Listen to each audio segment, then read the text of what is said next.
Independientemente de eso, puede ser rojo. Ok, ajá. ¿Qué probabilidades hay de que ese hijo tenga un alelo recesivo homózico?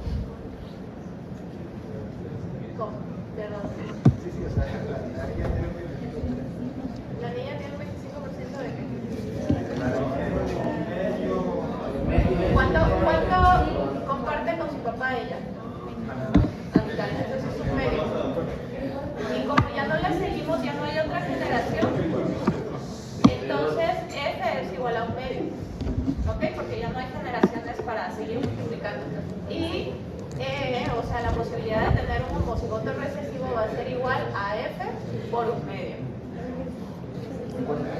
O sea, ¿cuál es tu F? F es un medio. Entonces, un medio por un medio.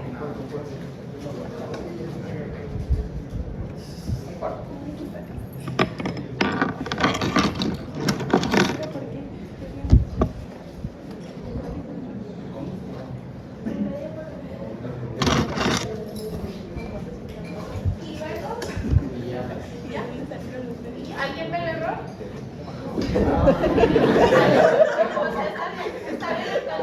¿Alguien ve algún error? Creo que lo del papá y la... Ajá. Está mal. Sí. Entonces, ¿cómo está correcto? ¿Ah? Sí, debe haber una doble línea. ¿De qué lado va el papá? Es cierto. Ese es papá. Tiene una hija. Acá hay endogamia. Y el resultado es este. ¿Ok?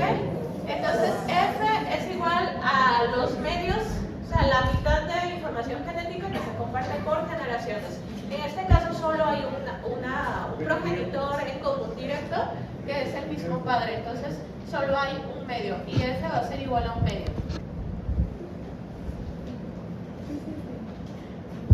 Y E, o sea, la posibilidad de heredar una enfermedad recesiva sería igual a F por un medio. En el examen vamos a hacer ese pareja. Sí, por eso. Repaso. Ok, entonces, si ellos en vez de padre fueran hermanos, nada más para repasar. Ok, entonces sería padres en común, tienen a su vez hijos que tienen su hijo, y entonces tendríamos cada uno de ellos compartiendo un medio de material genético, o sea, la mitad del material genético con sus padres. ¿Ah? Sí, por eso, de ahí sale un cuarto, porque cada uno de ellos estaría compartiendo, entonces sería un medio por un medio, F es igual a un cuarto.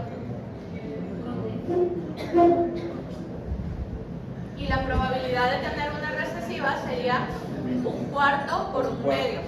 ¿Ok? Que sería igual a un octavo. ¿Sí? Y si fueran primos hermanos, entonces, y así nos vamos. Ajá. Estaría primera generación. Bueno, estos podrían ser cualquier sexo. Son dos hermanos que tienen hijos.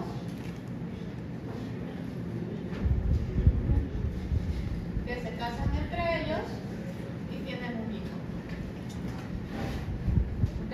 Entonces sería un medio compartido de cada lado, otro medio a su vez los hermanos compartido con sus padres, y sería un medio por un medio, un cuarto por un medio y un octavo por un medio.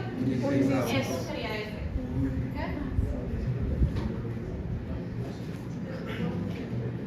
Y la probabilidad de una enfermedad recesiva sería un 16avo por un medio, que es igual a Un 32. ¿ok? se dan cuenta, a medida que se alejan las generaciones, se va todavía diluyendo más la probabilidad de que haya una enfermedad recesiva. Por eso decía la clase pasada que hay más probabilidades en esas enfermedades súper raras, hay más probabilidades de que haya mayor porcentaje de endogamia. ¿Okay? ¿Un poquito más claro? ¿Quién tiene dudas todavía? Otro ejemplo. Ajá, ¿qué dice? F es el porcentaje de material genético que comparten entre ellos y la probabilidad de heredar una enfermedad recesiva, o sea, de que tengan un alelo recesivo doble homocigoto, va a ser, que sería la mitad de F.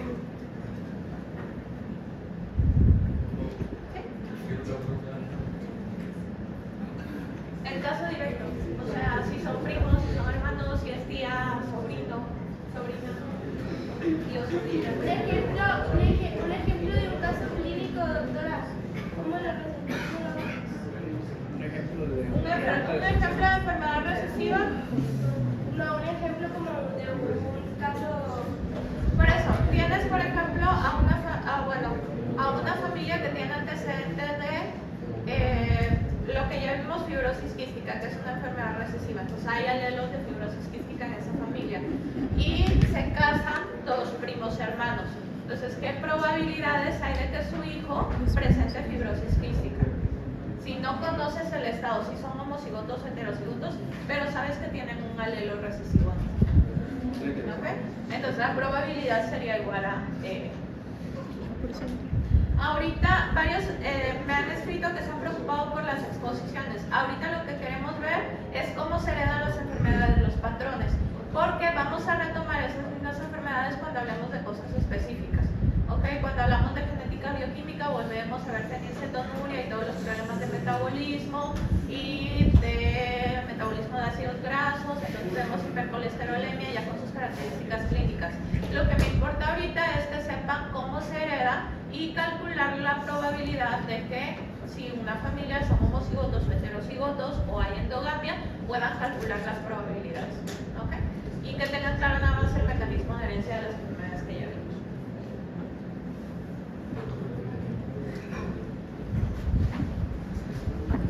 Para mañana les voy a dejar el repaso del examen pasado que tuvimos.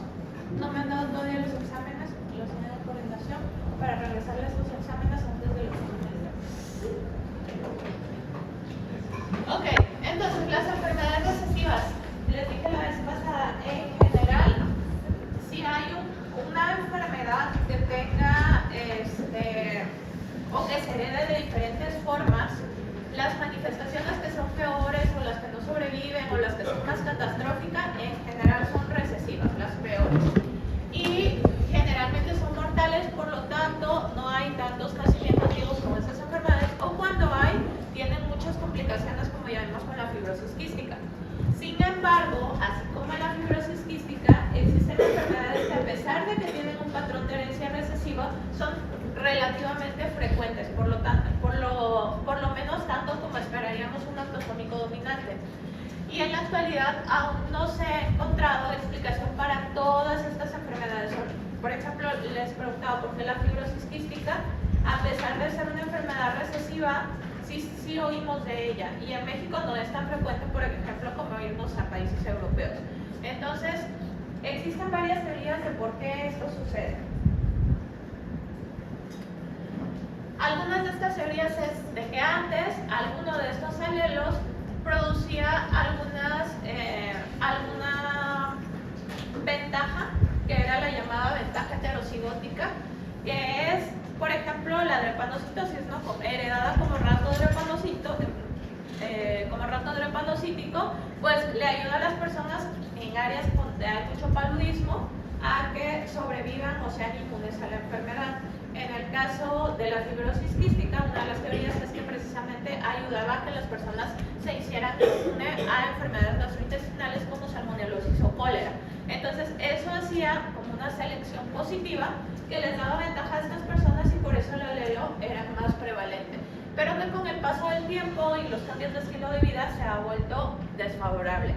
o también que algún alelo que resulte desfavorable o que sea para alguna de esas enfermedades viaje en conjunto con otro que sí sea favorable, que sí sea bueno y que esto aumente su frecuencia. No hablamos de esto, lo vamos a ver también más adelante, pero los sitios que existen en el DNA para los genes no son exclusivos. O sea, no es como de que aquí del locus o de la banda 20 a la 24 va este gen y nada más este, sino que se pueden superponer también los genes. Entonces puede ser que el mismo fragmento me pueda se pueda transcribir en distintos genes que puedan estar superpuestos. Y esto haría que, por ejemplo, alguno de estos que me puede dar alguna enfermedad pudiera estar dentro de otro que sí me sirve para una característica buena y que haga que sea por eso más prevalente que lo normal. La línea delgada entre ser heterocigoto, tener un polimorfismo otra vez drépano, rasgo drepanocítico, y la de enfrentar la enfermedad del homocigoto. Entonces hay condiciones que son buenas cuando somos heterocigotos, pero una vez que nos convertimos en homocigotos, entonces ahí viene el problema. Y en fibrosis quística también hay alguna teoría que dice que los gametos que contienen la alteración del alelo de fibrosis quística tienen una ventaja reproductiva y que al momento de seleccionarse es más probable que esos se seleccionen sobre los demás.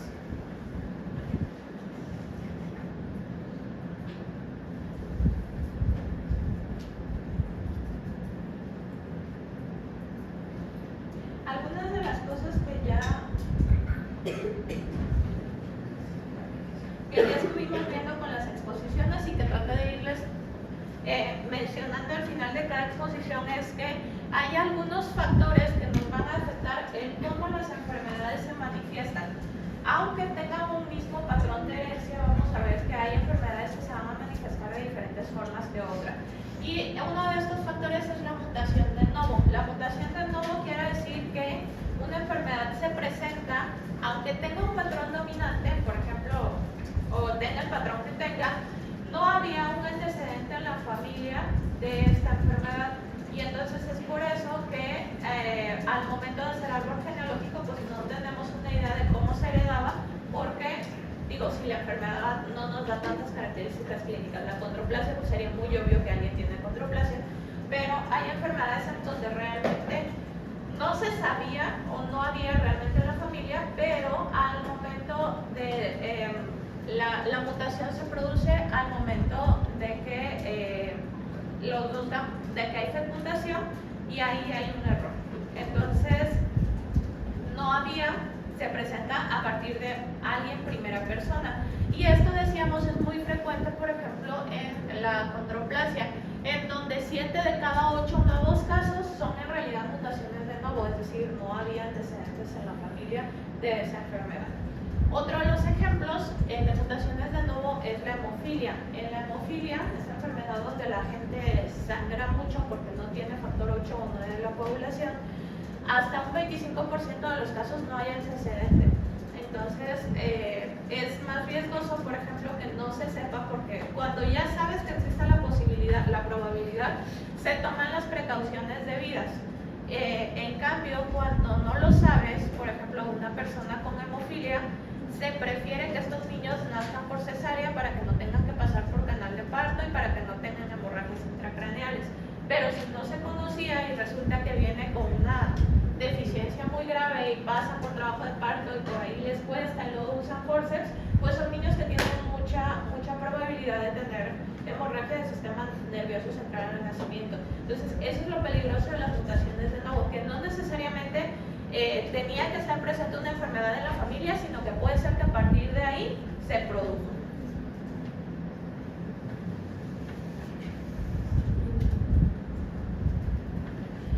Otro de los factores que me alteran la expresión de estas enfermedades es el mosaicismo de línea germinal. ¿Qué es un mosaico?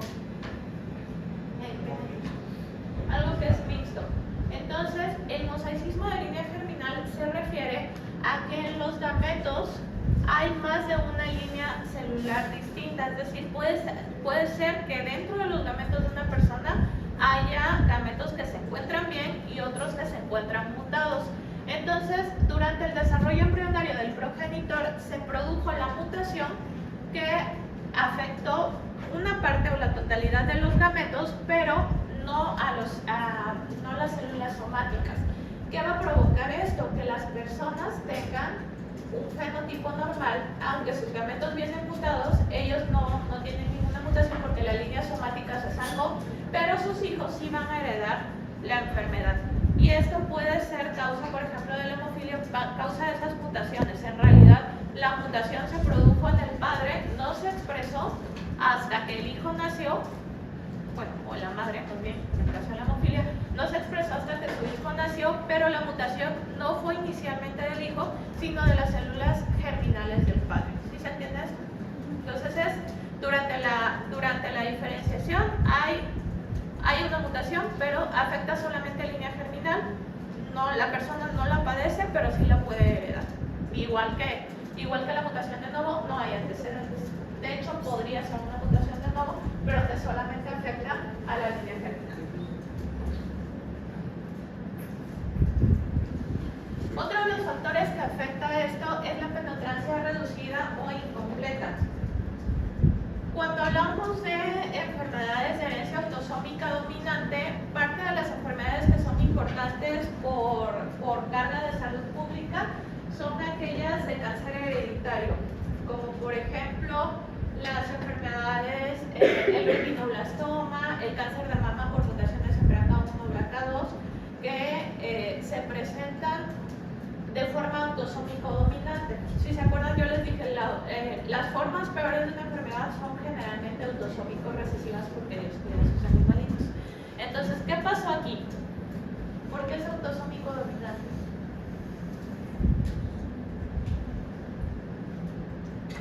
¿O cuál es? Más bien acá, si es autosómico dominante, también tenemos un mecanismo de protección, que es que estas enfermedades que son muy graves, a pesar de ser autosómico dominantes, no se expresan inmediatamente. O sea, no por el hecho de que yo tenga mutado BRCA1 o BRCA2 voy a presentar a fuerza cáncer de mama o cáncer de ovario. Obviamente, comparado con población general, sí mis probabilidades son muy altas, pero yo necesito un segundo hit, algo que desencadene el que ese gen se exprese, porque estos genes generalmente vienen hipermetilados, que quiere decir vienen muy escondidos. O sea, sí son dominantes, pero vienen muy escondidos y no se manifiestan esas consecuencias de tener mutado el gen hasta que hay algo que lo provoque, sea exposición a mutágenos, sea virus, sea cualquiera de los mutágenos que vimos antes, sea virus, radiaciones, compuestos químicos, etcétera. Tiene que pasar algo para que esas se puedan expresar. Entonces sí son dominantes, sí se van a heredar a todas las generaciones, sí se pueden expresar, pero tiene que haber un segundo estímulo, en cáncer recibimos un segundo hit para que estas se expresen. Esa es una penetrancia incompleta. Pero al momento de transmitirlo, pues las probabilidades son igual por cuadro, UNED y todo. Nada más que eso no quiere decir, el tener el genotipo no quiere decir que voy a tener a fuerza ese fenotipo de enfermedad. No sé si quedó claro. Siempre va a requerir un segundo hit para poder... Siempre va a requerir un segundo hit. Entonces, esa es una penetrancia reducida muy completa. Está ahí, pero no se manifiesta a menos que haya algo que haga que se manifieste. Otra va a ser la penetrancia dependiente de la edad. Con penetrancia me refiero a que se presente o no. Y hay enfermedades que tienen penetrancia dependiente de la edad. ¿Qué quiere decir? Un paciente hereda una condición que puede ser autosómico dominante, por ejemplo, bueno, cualquier tipo de, pero pensemos en algo autosómico dominante, pero no se manifiesta, o más bien tarda para empezar a manifestarse. Un ejemplo de esto, por ejemplo, es la hemocromatosis. En la hemocromatosis lo que pasa es que nuestro cuerpo tiene un mecanismo para que solamente absorba el hierro que necesita. El exceso de hierro en el cuerpo es tan malo o más, yo creo, que la disminución de hierro del cuerpo, porque el exceso de hierro del cuerpo se acumula en la piel, se acumula, me ocasiona oscurecimiento de la piel, se acumula en el hígado primero, ocasionando una fibrosis que puede evolucionar a cirrosis hepática. Por contigüidad se puede acumular en el páncreas y causar mismo acúmulo del hierro se puede acumular en corazón y entonces me causa miocardiopatía, y así en cada órgano que vaya el hierro se acumula. En la hemocromatosis hereditaria lo que sucede es que está mal el gen que regula el hierro. Bueno, los genes, porque son varias posibles mutaciones que regulan el hierro, y entonces nuestro cuerpo, que normalmente solo absorbe el hierro que necesitaba, empieza a absorber sin controlar, sin regular, y el hierro se empieza a acumular. Pero estas manifestaciones que les digo, la diabetes, la fibrosis hepática que evoluciona a cirrosis, la insuficiencia cardíaca, no se manifiestan sino hasta que el paciente tiene unos 35 o 40 años, que es el tiempo que se ocupó en que los depósitos de hierro empezaran a ser patológicos para el cuerpo. Entonces son enfermedades, y muchas de ellas son así de metabolismo. Son enfermedades que no me causan, que sí están ahí, pero que a primera impresión no me causan datos clínicos. Entonces muchas veces estos pacientes tienen descendencia, ya tuvieron hijos, y al momento que se diagnostica la enfermedad, pues ya no pudieron planearlo, ya no recibieron consejo genético ni nada, más bien ya se tiene que estudiar a su descendencia porque presentaron muy tarde la enfermedad, aunque la tenían de forma hereditaria. Otro ejemplo, bueno, que les mencionaba ayer, la enfermedad Huntington, también tiene una penetrancia dependiente de la edad, y las manifestaciones neurológicas pueden llegar a ser tan tardías como a más de 30 años. Entonces puede ser que ya se tenga descendencia para el momento que se presentó. Okay. Otra de las manifestaciones es la expresión variable, y este es un término que se puede llegar a confundir con penetrancia. Penetrancia está ahí y se manifiesta o no se manifiesta dependiendo de la edad, dependiendo de un segundo kit, se expresa o no. En el caso de la expresión, es un grado de gravedad de la enfermedad, y esto puede deberse a varios factores. Por ejemplo, el estilo de vida que lleva un paciente, el que haga ejercicio, el que una misma enfermedad, como vimos, tenga heterogeneidad de locus, es decir, que puedan ser varios los genes que se afecten, pero que al final tengan la misma enfermedad, y entonces como la osteogénesis imperfecta, y entonces algunas presentaciones van a ser muy graves de tal manera que no pueden ni siquiera nacer ese bebé, y otras van a ser menos graves porque el gen afectado era distinto, aunque al final la enfermedad es lo mismo, como osteogénesis, huesos frágiles, pero dependiendo del gen que se afecte, entonces me va a dar diferente manifestación clínica. Entonces se refiere a esto, a las manifestaciones clínicas diferentes, o algunas más graves que otras, pero dentro de una misma enfermedad.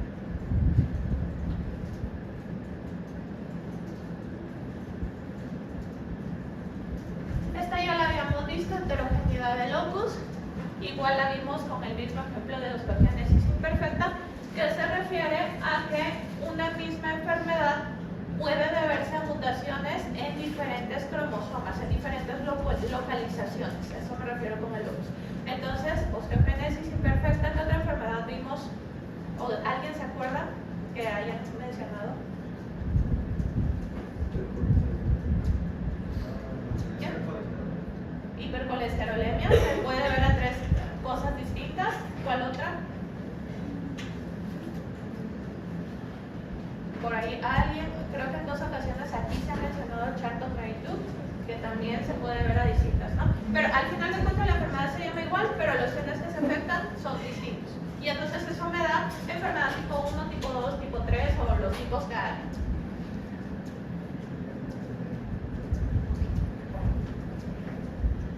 Luego está la pleiotropía. La pleiotropía se refiere a que la afección de un solo gen pueda causarme defectos a distintos niveles del cuerpo. Y el ejemplo típico y clásico de pleiotropía es síndrome de Marfan. ¿Ok? El hecho, ¿se acuerdan cuál era el gen? Bueno, el gen de la fibrilina, que nos ayuda a esta hiperelasticidad de la piel, no solamente me afecta la piel y articulaciones, sino me puede llevar a varias manifestaciones, como que en los vasos sanguíneos también se afecte esto, que me pueda provocar aneurismas, es decir, zonas más débiles de la pared del vaso sanguíneo. También me puede causar problemas visuales al tener problemas de cristalino. Y entonces hay distintas manifestaciones en todas las partes del cuerpo, aunque es un solo gen afectado y aunque tenga solo una función, esa función se manifiesta a varios niveles del cuerpo y eso me lleva a que haya una expresión grande de características clínicas en diferentes sistemas, órganos y sistemas.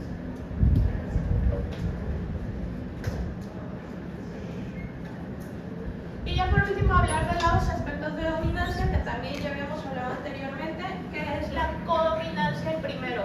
Y es cuando generalmente tenemos un alelo dominante y un recesivo, pero hay alelos que no son dominantes respecto al otro, ¿ok? Y los dos se expresan.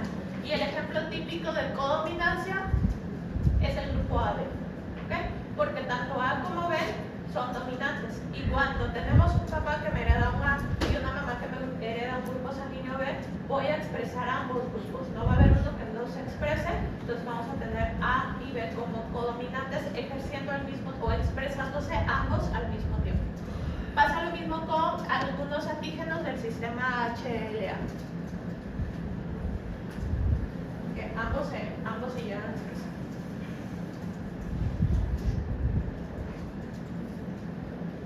Luego también existe la dominancia incompleta. En la codominancia, ambos alelos más bien se heredan completamente. Es decir, soy completamente A, soy completamente B. Los dos se expresan. En la dominancia intermedia es como mezclar dos características distintas y llegar a un punto medio. ¿Ok? Por ejemplo, cuando en algunas poblaciones de rosas cruzas flores rojas con flores blancas, una dominancia intermedia sería que ambos colores se mezclen y me den como resultado un resultado intermedio que serían las flores rosas. Sería la forma más fácil de entenderlo. Entonces, la dominancia intermedia se refiere a esta mezcla que hay de los alelos para que finalmente las características clínicas que se manifiestan o el fenotipo sean un resultado de mezcla de los dos. No es que ambos se expresen porque no hay flores rojas blancas, sino es una combinación de ambos. Y otro ejemplo es la drepanocitosis. En el rasgo drepanocítico, una persona en condiciones normales tiene eritrocitos totalmente normales, pero cuando hay algo que hace que haya hipoxia, por ejemplo, se le ocurrió subir al cerro de la silla y no había hecho ejercicio en su vida, o tiene una infección o tuvo algún traumatismo, entonces se desencadena la otra parte que es el drépano, pero en condiciones normales él está bien. Entonces, es como una mezcla. A veces estoy bien, a veces se expresa la hemoglobina normal y a veces se expresa la beta y a veces se expresa la S dependiendo de en qué esté en ese momento.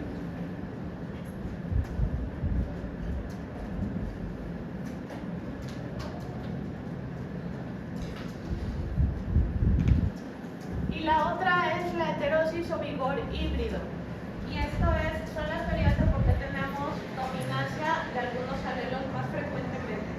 Entonces, que prácticamente acá de lo que se trata es todo lo contrario de depresión por endogamia.